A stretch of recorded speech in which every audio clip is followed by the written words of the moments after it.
Jadi hari ini targetnya memahami struktur artikel, kemudian juga mengenal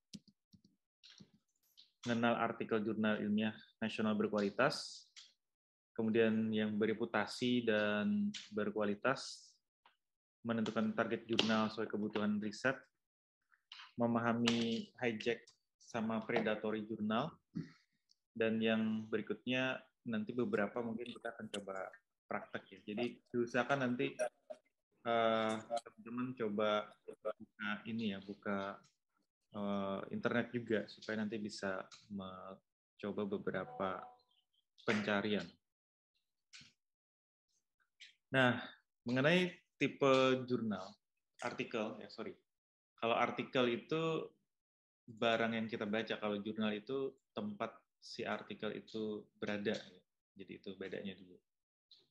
Jadi artikel itu kalau menurut EPE itu banyak jenisnya. Ada yang kualitatif, kuantitatif. Berarti ini berdasarkan metodenya ya. Ada beberapa jurnal itu khusus mempublikasikan artikel kualitatif saja. Ada yang kuantitatif saja. Ada yang eksperimental saja, yaitu mungkin masuk ke kuantitatif ya artikel. Ada juga yang artikel mixed method. Ada juga jurnal psikologi yang khusus mixed method juga ada. Kemudian ada juga jurnal replikasi artikel, jadi ini untuk menguji pembuktian, misalnya pembuktian dari temuan sebelumnya dibuktikan kembali di temuan sekarang. Kemudian juga ada meta-analisis, ini yang paling sering saya cari-cari biasanya kalau mencari artikel. Literatur review, mirip aja. Dan theoretical article ini sama-sama ya, mirip. Semua sumber dari 5, 6, 7 ini sumbernya adalah literatur. Sumber penulisannya. Jadi datanya itu adalah literatur. Kemudian ada methodological article dan juga jenis-jenis lain seperti tugas mahasiswa, skripsi, tesis, dan disertasi. Ini masuk juga. Nah, di meta-analisis itu juga ada dua sebenarnya. Kuantitatif meta-analisis sama kualitatif. Ya, jadi ada dua perbedaan lagi.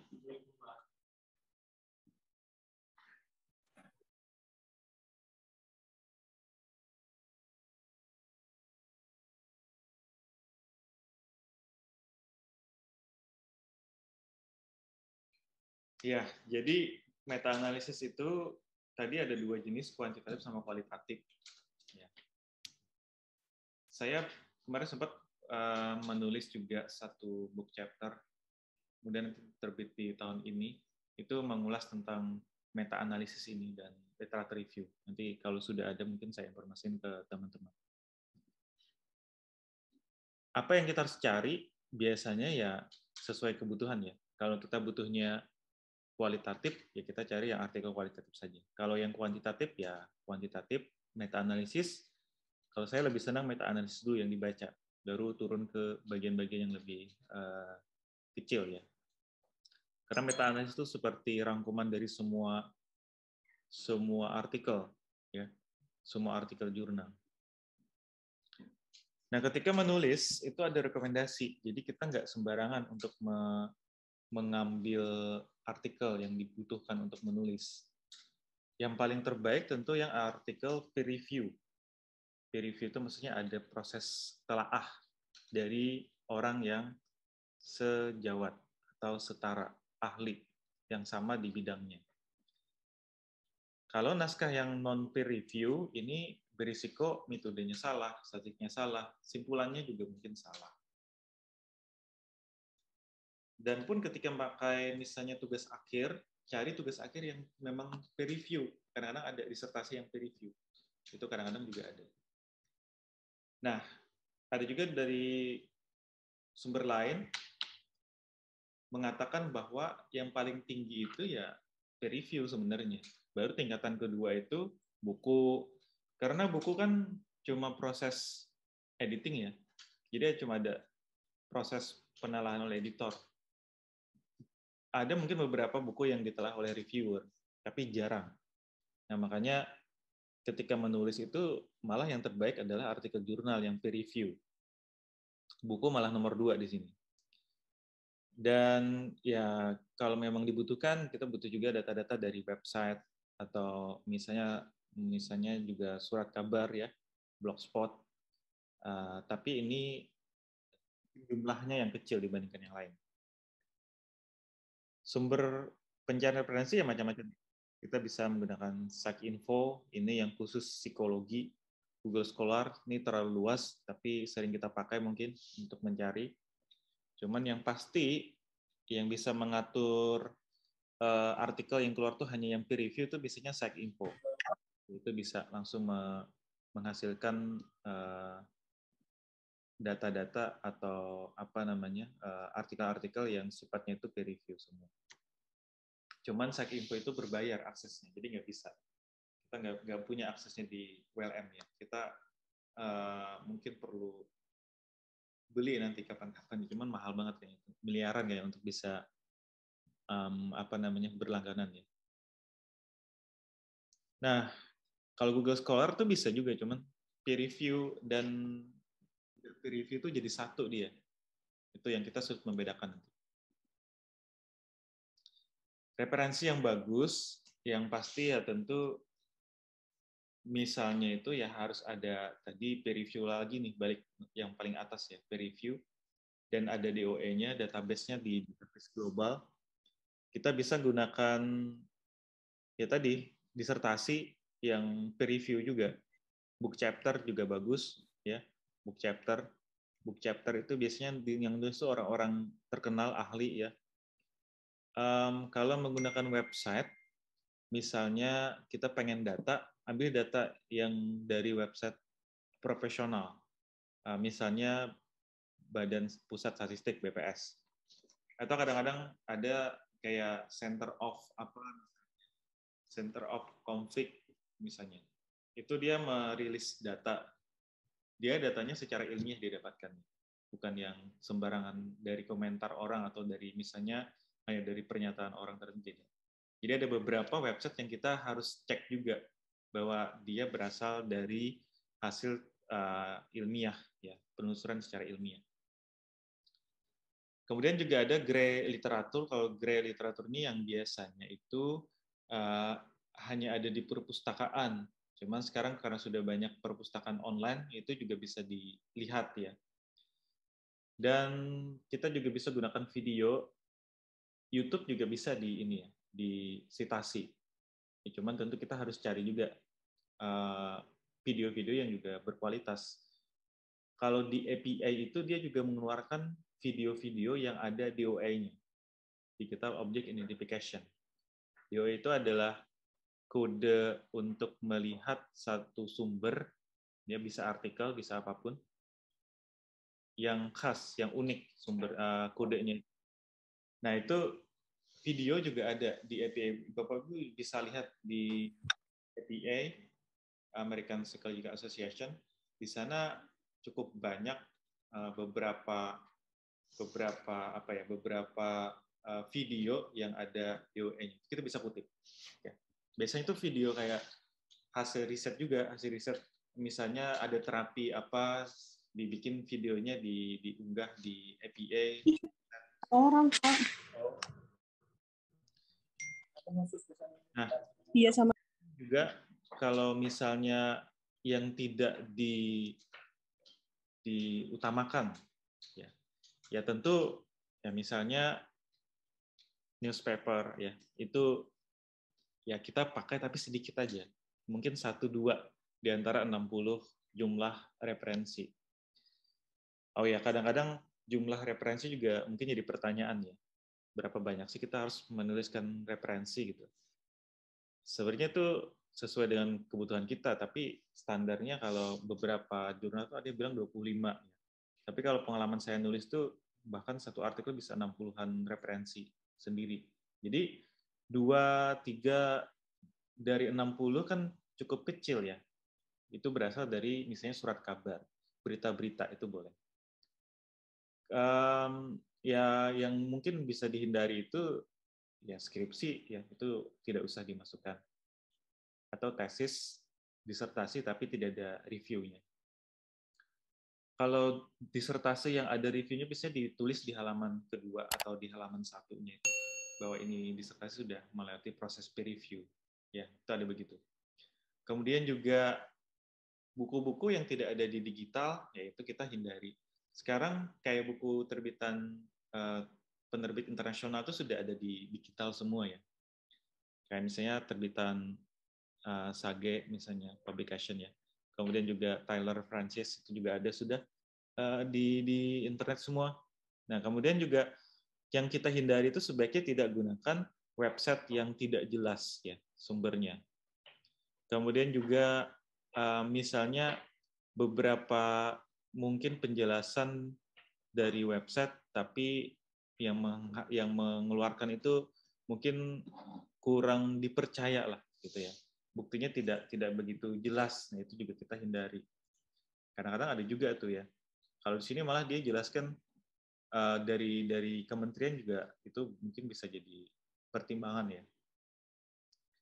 Dari YouTube ya kalau yang kontroversial sama yang mungkin memuat informasi yang berbahaya ya jangan diambil. Kemudian yang terakhir juga naskah atau publikasi yang ditarik. Itu biasanya ada juga informasi di internet. Kalau saya punya rekomendasi biasanya ke teman-teman yang nulis itu yang paling atas adalah jurnal internasional. Itu yang digunakan. Maka tidak heran biasanya kalau menulis di beberapa artikel yang sudah kami bikin di SnapLab itu, paling banyak international journal yang digunakan. Dan yang terindeks, yang tidak sembarangan juga. Jadi bukan predator. Mengenai predator nanti kita bahas di pembahasan yang berikutnya. Yang kedua, Jurnal Nasional Terakreditasi dari Sinta 1 sampai 6. Nanti saya jelaskan juga buat yang teman-teman yang baru bergabung di SnapLab atau Bapak Ibu nanti kita refreshing. Apa itu Sinta 1 sampai Sinta 6? Proceeding juga kadang-kadang ada yang bagus, yang sudah terindeks Scopus, peer review-nya juga cukup ketat ya.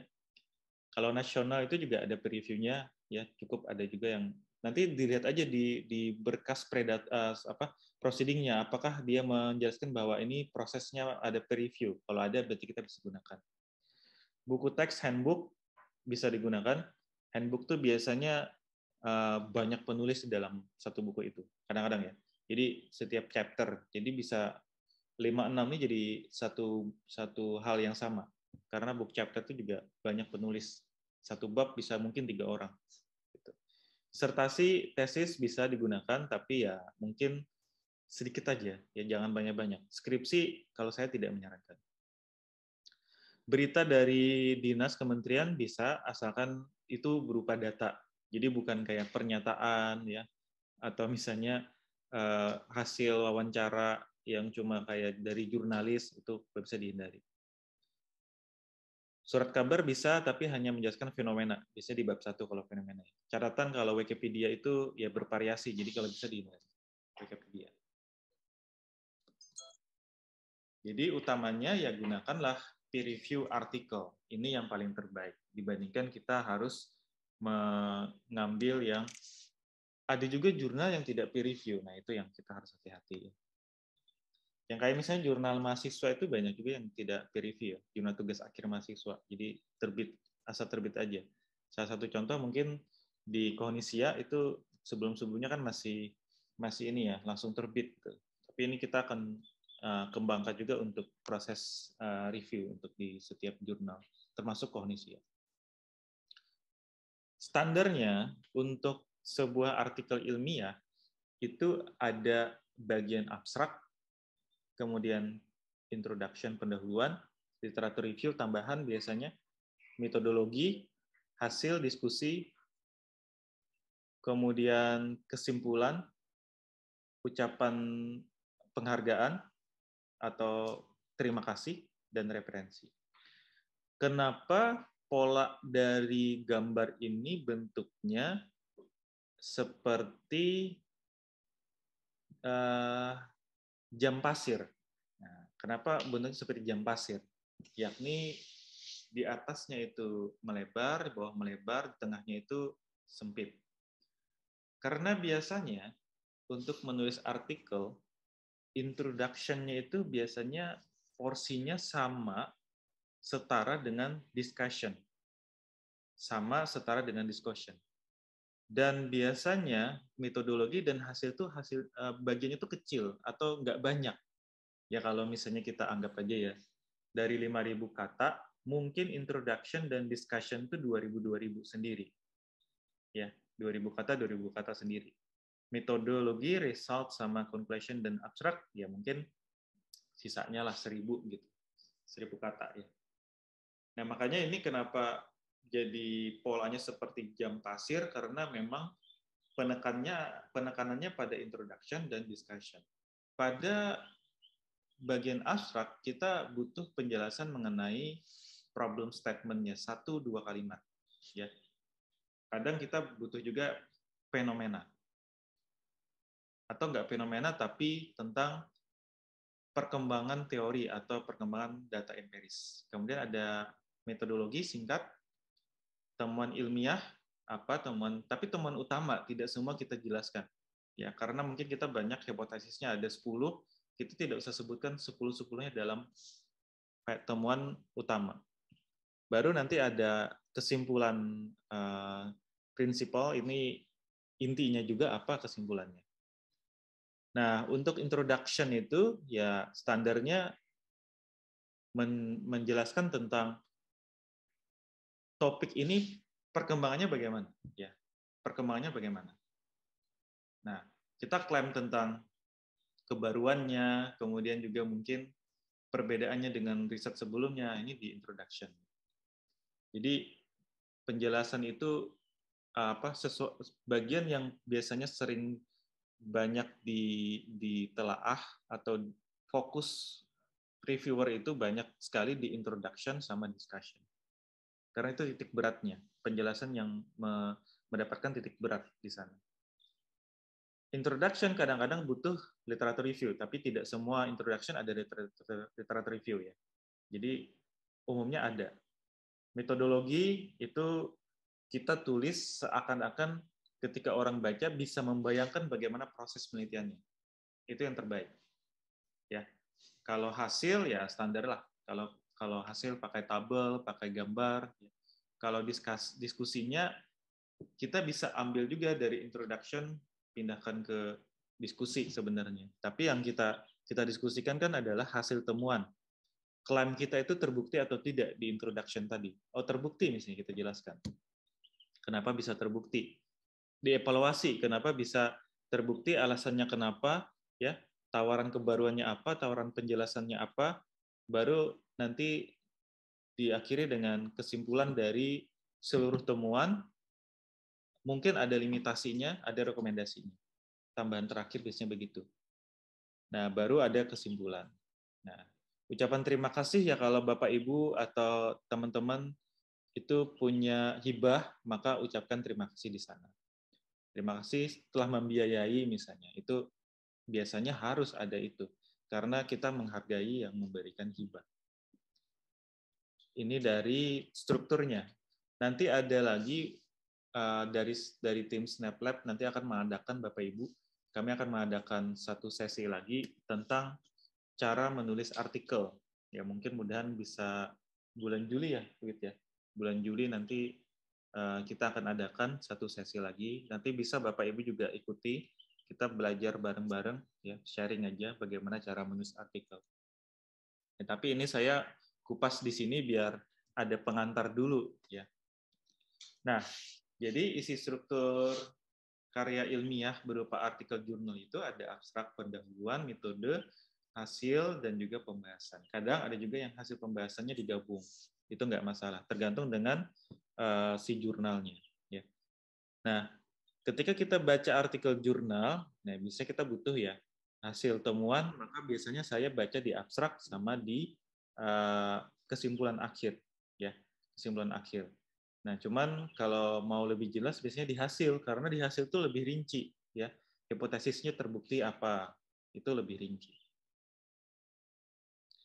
Nah, mengenai artikel jurnal, salah satu rekomendasi saya untuk membuat sebuah tulisan adalah menggunakan sumber dari jurnal nasional berkualitas. Sekarang jurnal berkualitas itu namanya terakreditasi oleh Kemenristek, ya. Dikti. Jadi Kemendikbud Ristek. Jadi di sini biasanya kita bisa membedakan antara jurnal yang berkualitas dari Sinta 1, S1 sampai Sinta 6. Sinta 1 itu yang paling tinggi, paling terbaik ya. Kalau Sinta 6 itu tetap terbaik tapi tidak jauh lebih baik dibandingkan Sinta 1. Sinta 1 itu biasanya yang sudah Scopus juga ya, sudah Scopus. Kalau Sinta 2 itu umumnya belum Scopus tapi mendekati lah, itu mendekati Scopus. Jadi ada jurnal nasional yang sudah Scopus, tentu akan masuk ke Sinta 1 ya.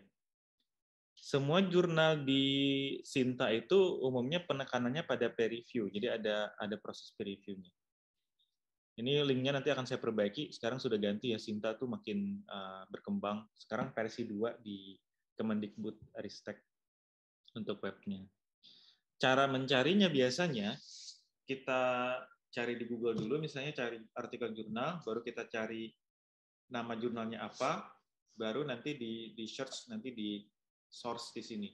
Nanti mungkin kalau sempat saya berikan contoh cara mencari sebuah artikel nasional itu apakah terindeks di Sinta atau tidak. Ya, saya akan berikan contoh. Artikel jurnal internasional berkualitas bereputasi dari Kemendikbud Ristek di kita itu menetapkan ada 7. Mudahan ini nggak berubah. Biasanya mungkin makin tahun makin berkembang ya keputusannya.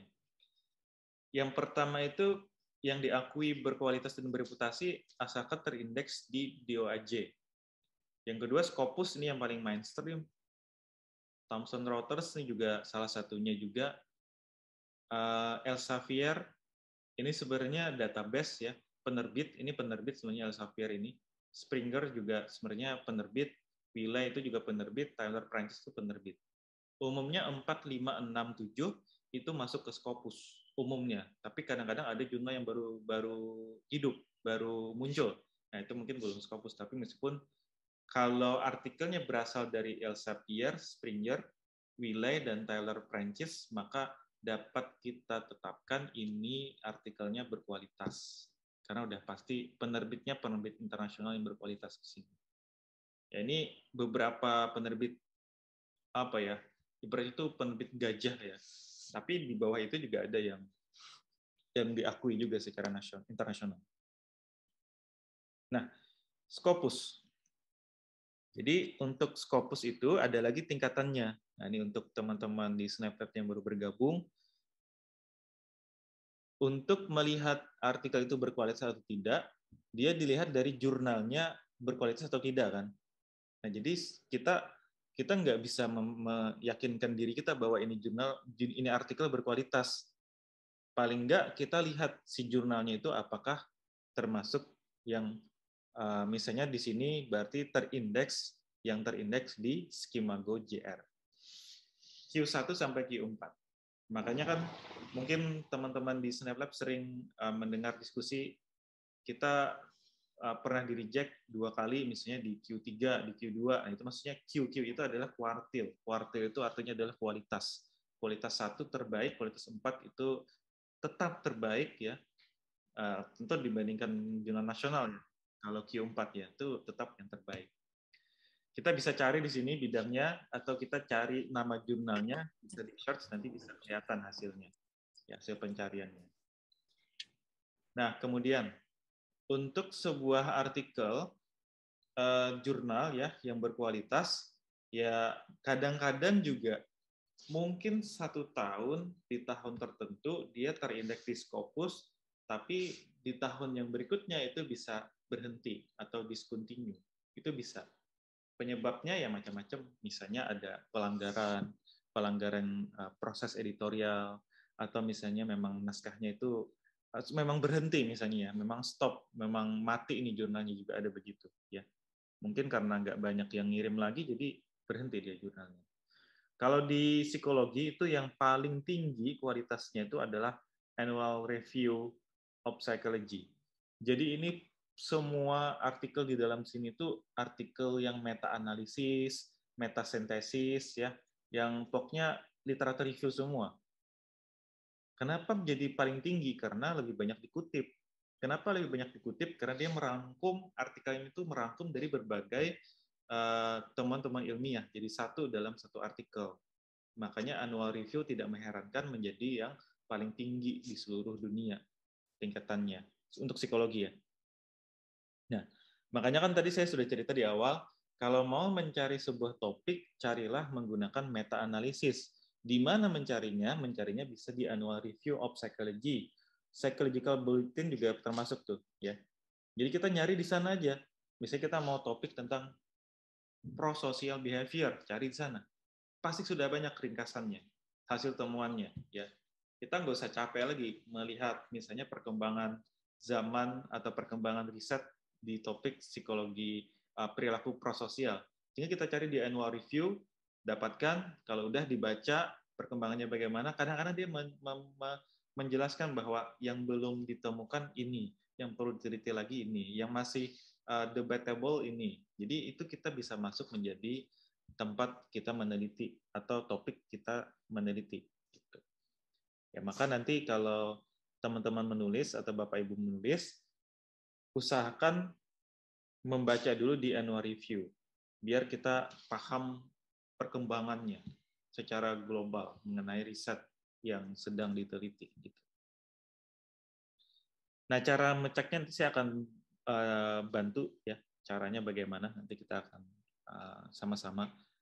Kalau saran saya, coba Bapak Ibu atau teman-teman menyiapkan laptopnya untuk bisa nanti mungkin mencoba mencari artikel atau nanti kita coba mencari jurnal yang mungkin terindeks di Sinta dan juga di Scopus, yang mana Scopus dalam hal ini di Skimago. Jadi Scopus itu database-nya di Skimago ya. Sorry, Scopus itu database dari artikel, Skimago itu database dari jurnal. Itu bedakan ya. Jadi di Skimago itu adalah list-list jurnal, bukan list-list artikel. Jadi kalau nyari artikel bukan di sini tempatnya, tapi di Scopus. Nah, semua artikel yang ada di Scopus terindeks di jurnal, jurnal itu terindeks di Skimago. Jadi gitu gambarannya. Nah, saya mau berpindah topik ke predator. Ini bukan hal yang membanggakan. Indonesia menjadi top kedua jumlah publikasi di jurnal berpotensi. Dia bilangnya berpotensi ya. Ya. Karena setiap jurnal yang dianggap predator itu semuanya dianggap sebagai jurnal yang berpotensi, karena saya rasa tidak ada pihak atau lembaga yang memverifikasi bahwa ini jurnal memang predator gitu. Jadi semua jurnal yang termasuk dalam kategori ini disebutnya berpotensi predator. Jadi saya mau nanti menjelaskan di sini hal-hal yang nanti akan saya jelaskan itu berpotensi predator. Nanti ada contoh 2 jurnal yang mungkin kita bisa perhatikan. Baik, saya akan jelaskan di sini. Ini salah satu artikel yang menarik diterbitkan di penerbit Springer, salah satu penerbit yang terkenal. Jadi dia Scopus itu sebenarnya sudah membuat usaha untuk membatasi jurnal predator dengan cara membuat keputusan discontinue di beberapa artikel yang predator. Jadi kalau Scopus membuat keputusan discontinue, itu harus hati-hati. Berarti udah kemungkinan kayaknya itu ada masalah. Ya, masalahnya macam-macam mungkin ya. Salah satunya adalah predator. Bapak Ibu bisa lihat di gambar peta di sini, atau teman-teman bisa lihat bahwa yang merah ini Scopus, kalau yang biru itu Web of Science. Jadi perusahaan, ibaratnya perusahaan ya, perusahaan global yang menguasai indeksasi atau database artikel itu ada 2, Web of Science sama Scopus. Kita mainstreamnya di Indonesia itu masuk ke Scopus. Jadi kalau misalnya dosen mau publikasi, ditanya publikasi Scopus nggak gitu ya. Karena memang belahan dunia termasuk di sini Indonesia itu lebih banyak ke Scopus. Kalau Web of Science itu masih sedikit yang menggunakan. Meskipun kalau dilihat gambar ya 50-50 lah ya mungkin ya, hampir 50-50 gitu. Tapi sebenarnya lebih banyak Scopus di terutama negara-negara Asia ya. Bapak Ibu perhatikan di tabel 3 di sini. Jadi dari tahun ke tahun, saya mengambil tahun 2018 saja. 2018 itu Indonesia itu termasuk ke dalam top kedua setelah Kazakhstan. Tapi ini bukan yang membanggakan. Publikasi terbanyak di jurnal yang berpotensi predator. Disusul oleh Irak, Malaysia, ya, dan seterusnya. Jadi ini banyak, kalau perhatikan ya, banyak negara-negara berkembang di sini. Indonesia, Irak, Malaysia mungkin sudah mulai ini ya, lebih tingkatannya lebih tinggi dibanding Indonesia ya, kelas ekonominya. Maroko dan beberapa negara lain itu lebih banyak yang negara berkembang. Tapi juga ada negara-negara yang besar, juga banyak yang menerbitkan artikelnya di jurnal predator, berpotensi predator. Contohnya Korea Selatan, Rusia, ya, India. Banyak tuh jurnal India itu yang predator ya, banyak jurnal India predator. Ya, itu beberapa nih. Ini kabar yang tidak mengenakan sebenarnya. Jadi kita harus perhatikan dengan baik. Saya mau jelaskan beberapa contoh predatory jurnal. Sebelum itu saya mau jelaskan dulu apa itu predatory jurnal, apa itu hijack jurnal. Jadi predatory jurnal itu singkatnya adalah jurnal atau penerbit yang melakukan penipuan. Jadi dia tidak benar-benar menerbitkan artikel secara ilmiah, hanya sekedarnya saja. Apa sekedarnya itu? Nanti akan saya jelaskan ciri-ciri rincinya. Sebelum itu saya mau jelaskan dulu tentang hijack jurnal. Hijack jurnal itu adalah jurnal yang menduplikasi atau mengkloning nama jurnal, ISSN, atau informasi lain di jurnal yang pernah bereputasi atau sedang bereputasi. Kenapa saya sebutkan pernah dan sedang? Karena ada beberapa jurnal hijack yang dia itu mengambil nama jurnal yang sudah mati. Tadi saya sudah cerita ya, di Scopus ada yang discontinue gara-gara mati karena memang nggak laku gitu. Tapi ada juga discontinue karena termasuk dalam hijack sama predatory. Jadi ada jurnal yang sudah mati, dulunya bereputasi, itu diambil oleh mungkin sekelompok orang yang tujuannya tentu finansial ya, untuk tujuan finansial, yang menerbitkan artikel seakan-akan menggunakan nama jurnal yang sudah bereputasi tadi. Gitu. Ya singkatnya itu hijack itu seperti perompak ya. Jadi membajak gitu, membajak nama orang, nama jurnal ya itu. Jadi ada beberapa website yang kita bisa lihat di sini. Ini yang paling terkenal ya tentu Bill List ini ya. Ini jurnal predator hijack dia listkan semua. Nah, tipsnya jika mencari atau mendapat tawaran itu cek nama jurnal atau nama publishernya di beberapa pencarian. Jadi kita akan coba ya. Nanti kita sama-sama akan coba. Nah, jika artikel berasal dari jurnal predator, maka jangan digunakan untuk menulis. Untuk menulis aja jangan digunakan gitu, apalagi untuk penerbitan ya. Karena biasanya peer review-nya itu tidak serius dan cenderung cacat. Ya, tidak ada proses malah mungkin. Ada proses tapi cacat. Saya terus terang terakhir itu ada mahasiswa di S2 di ULM sini, dia terbit di satu jurnal, terus dia bilang ini jurnal Q2. Saya cek ternyata kalau saya lihat itu lebih ke arah predator. Dan dia bahkan cerita ke saya, Pak saya bingung, ternyata artikel yang publish itu adalah artikel yang bukan saya revisi. Nah, loh, bagaimana itu? Artikel yang bukan direvisi, artikel awal yang dikirim itu yang masih diterbitkan oleh penerbit, bukan yang direvisi. Jadi tidak ada, bahkan kalau begitu caranya kan proses preview-nya meski dilakukan, tapi kok yang diterbitkan artikel pertama gitu. bukan artikel revisinya. Ya, itu yang di sini berbahaya ya. Nah, jadi kalau yang mudah itu di Google aja. Nama jurnalnya apa, tambahkan di belakangnya kata predatory atau hijack jurnal. Ya, ini contoh. Nanti kita akan lihat. Saya mau ke ciri-ciri dulu. Ciri-ciri jurnal predator. Yang pertama itu informasi ini dari salah satu website terkenal ya, nature ya .com. Jadi informasinya salah biasanya. Webnya itu mungkin menjelaskan ya sama ya seperti jurnal ya, ada skopnya. Tapi kadang-kadang kalau kita lihat alamat penerbit dicari di Google tuh nggak ketemu. Kayak kita cari di Google, ketemunya kayak di gedung. Kalau kita kan Google sekarang bisa lihat gedung ya. Kita lihat gedungnya itu kayak nggak ada tanda-tanda sebuah penerbitan. Ya, redaktornya juga kadang-kadang tidak jelas, indeksasinya itu kadang-kadang tidak jelas, informasi, apalagi informasi ya. Nah, biasanya melakukan penyimpangan praktek dalam publikasi. Jadi kalau dilihat tuh pasti ada yang salah gitu. Nanti kita akan coba cek ada satu jurnal yang kalau dilihat tuh masih ada judulnya berbahasa Indonesia. Padahal ini jurnal internasional. Tapi kenapa bisa ada masih kata Indonesianya muncul di sana gitu. Ada kata dalam bahasa Indonesia ya gitu. Nah, ada yang kurang transparan juga.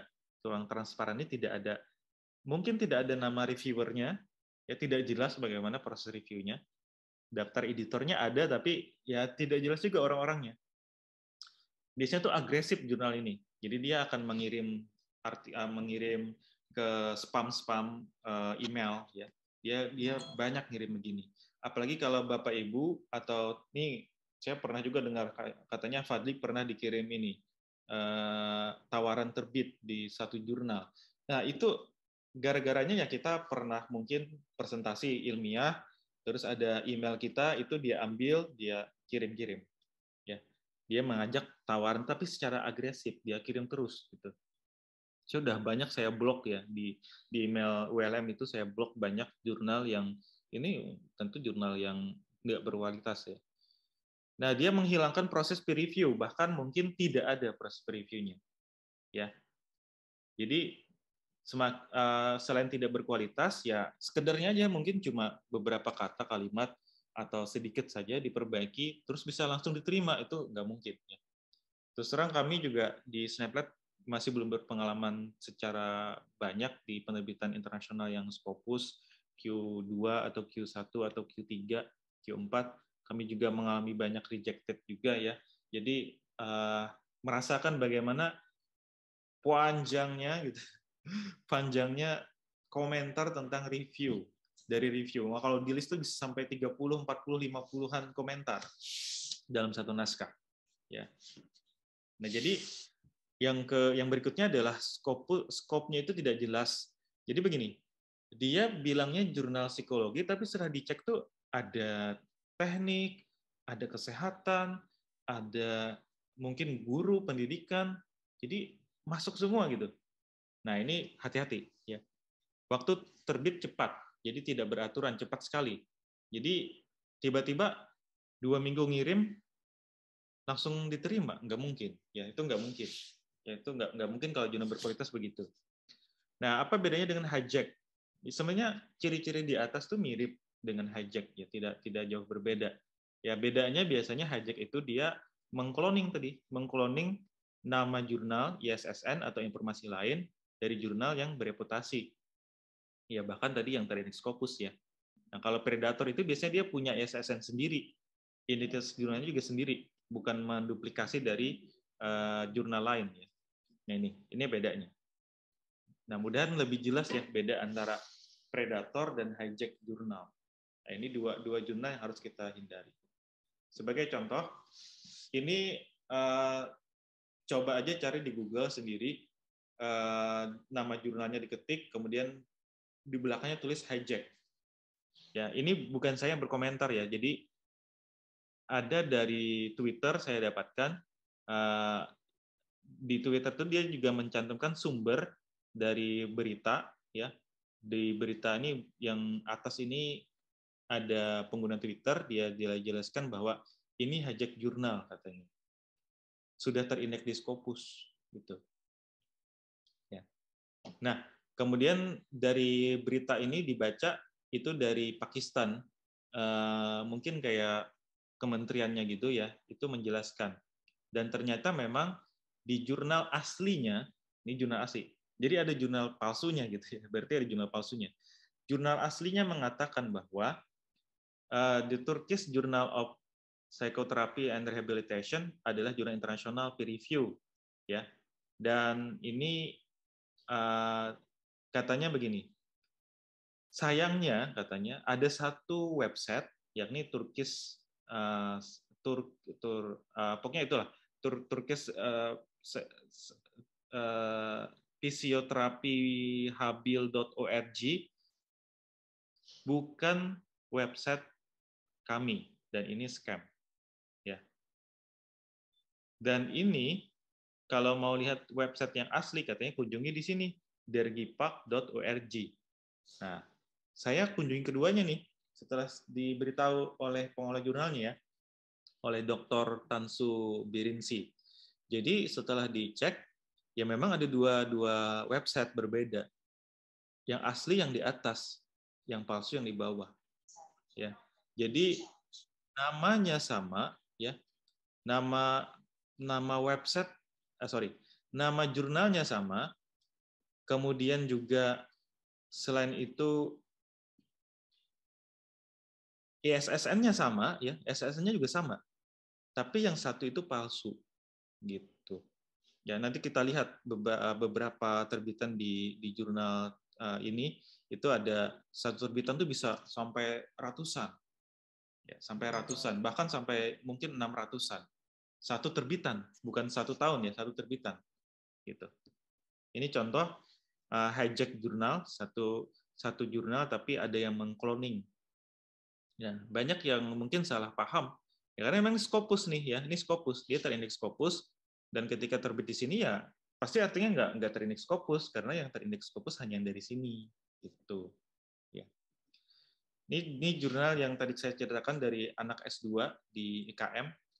Itu dia menggunakan jurnal of Positive School Psychology.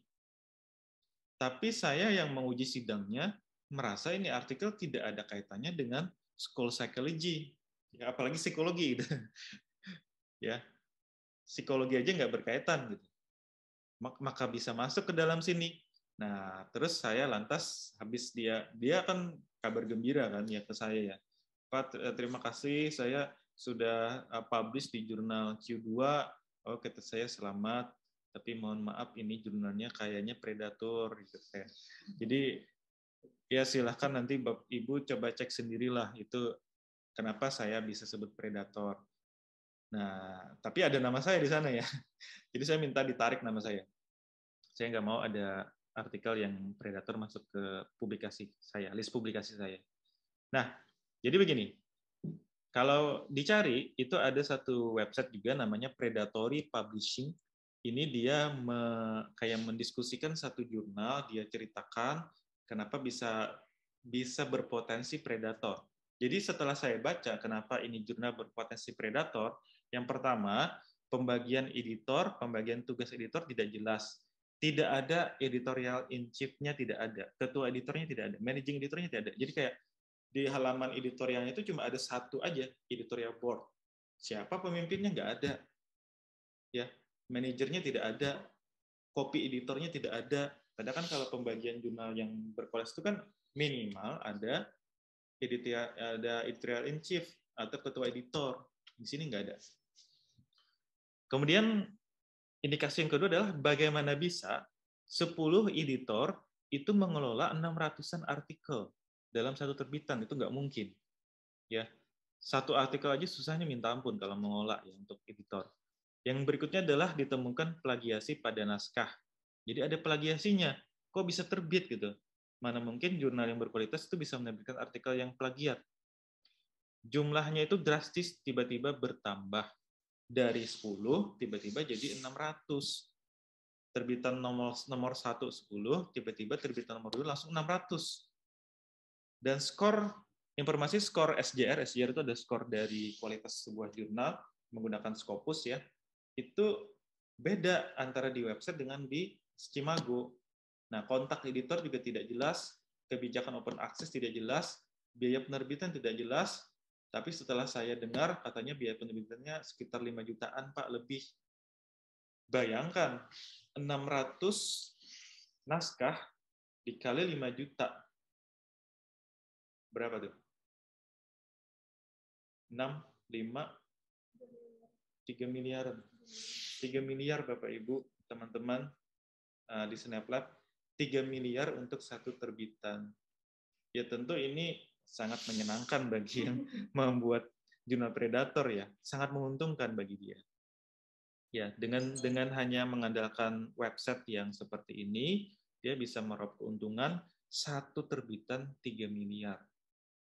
Satu terbitan 3 miliar. Satu tahun tuh bisa beberapa terbitan kan? Bahkan saya lihat tuh bisa satu tahun tuh bisa 12 terbitan, bayangkan. Satu terbitan 3 miliar kali 12 lagi tuh. Ya. Jadi itu ketidakjelasan biaya, tidak jelas ketua editor tadi sudah saya ceritakan, DOE-nya juga tidak muncul. Saya melakukan penelusuran sendiri, saya coba pelajari sendiri dan ternyata memang ini jurnal awalnya bernama Journal of Positive Psychology and Wellbeing. Ya. Jadi ada jurnal sebelumnya yang memang terindeks Scopus, tapi ternyata di tahun 2020 ini jurnal sudah discontinue. Nah, tiba-tiba muncul lagi jurnal yang mengklaim bahwa pengganti dari Journal of Positive Psychology and Wellbeing. Padahal enggak, ya. Sudah editornya berubah dan berganti-ganti, tidak jelas. Kalau Bapak Ibu lihat nanti bisa lihat di link ini, itu bisa dibuka nanti list terbaru beberapa jurnal yang sudah discontinue. Berarti kalau discontinue ini ada suatu masalah di jurnalnya. Mungkin salah satunya bisa jadi karena predator, begitu. Ya.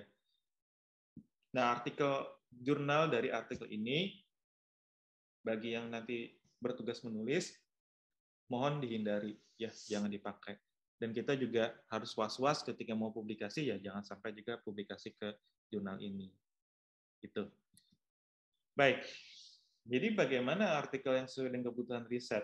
Jadi yang pertama, kalau saran saya, biar kita kepalanya banyak dapat informasi mengenai si variabel, itu cari meta-analisisnya dari variabel terikat. Ya, misalnya nanti yang dapat project untuk perilaku pro lingkungan, ya cari tentang perilaku pro lingkungan meta-analisisnya. Cari riset yang menjelaskan tentang apa faktor penyebab atau prediktor dari variabel dependentnya. Jadi apa penyebabnya? Ya, itu dibaca. Cari artikel yang menjelaskan alat ukur dari setiap variabel kita, itu juga bisa. Karena dari sana kita bisa lihat bahwa ada artikel lain kadang-kadang tuh nama variabelnya beda-beda ya. Padahal sumber alat ukurnya sama. Jadi harus kita cek juga. Biar kita bisa tahu, oh ini artikel menceritakan hal yang sama sebenarnya. Tapi istilah variabelnya beda. Cari artikel yang berasal dari jurnal peer review, baik itu jurnal nasional atau internasional. Yang paling penting ya mau tidak mau itu harus dibaca jurnalnya. Ya. Dan terus dibaca, dan dibaca. Jadi setiap artikel itu ya harus dibaca. Ya kalau dikumpulkan saja juga nggak terjadi apa-apa nanti ya. Baik. Ini link untuk mencari artikel di Google Scholar. Jadi bisa cari keyword-nya, apa yang ingin dicari, kemudian nanti dibatasi tahunnya, tahun berapa, 10 sampai misalnya 5 tahun terakhir bisa di Google Scholar. Kemudian kita bisa cari juga dari Google Scholar, kita tarik nanti ke Sinta atau Scimago, nanti saya coba ajarkan. Catatan kalau di Google Scholar tuh jurnal, buku, proceeding, tulisan ya, semua bisa masuk ke sana. Nah, ini juga salah satu portal. Nanti webnya nih kayaknya ganti lagi nih, karena kan sudah Kemendikbudristek ya. Ini udah ganti lagi ya, Garudanya ya. Jadi di sini juga sama sih langkahnya, jadi dicari, cuman ini cuma nasional aja, jurnal nasional aja, di Garuda. Saya lebih senang kalau buntu ketemu di Google Scholar, mencarinya di Science Direct. Jadi sini kita bisa cari berdasarkan keyword ya, artikelnya, tapi berbayar di sini. Jadi kita cuma cari list-listnya aja, nanti bacanya mungkin di tempat lain. Nah, agar bisa membaca artikel dari ScienceDirect, mungkin kita bisa ke ResearchGate. ResearchGate juga bisa mencari beberapa artikel yang ada di ScienceDirect. Biasanya nih penulisnya langsung yang memposting. Jadi kita bisa minta request, atau kalau dia memberikan bukunya artikelnya secara cuma-cuma juga bisa kadang-kadang. Meskipun itu berbayar kalau di website resminya ya, tapi dia kasih secara terbuka. Ada yang begitu juga. Baik, sejauh itu ini dulu sharing saya mengenai jurnal ya, artikel dan jurnal.